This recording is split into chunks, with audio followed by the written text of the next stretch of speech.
Ayan, magandang gabi po sa ating lahat mga bro, mga guys. Ayan, heavy traffic po ngayon. Webes po ng gabi dito sa Cornet Sea ng Jeddah. Palabas na ako galing ng Hilton. Ayan, eto, inabutan ko dito sa may malapit sa stoplight. Ayaw umusad. Talagang heavy traffic pagka ganitong family day. Bukas kasi biyernes na naman yan, magdamag sila sa dagat. Ayan, Sabado yan, talagang heavy traffic. Kung minsan sa umaga, maaga pa lang, traffic na. Ayan.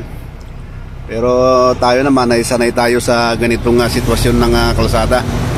Itong mga kaibigan nating mga Arabo hindi sanay eh.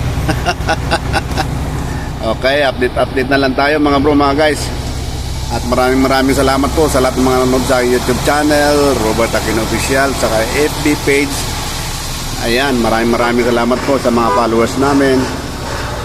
Ayan.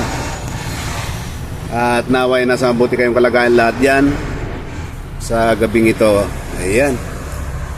Maraming salamat po and God bless you all. Bye.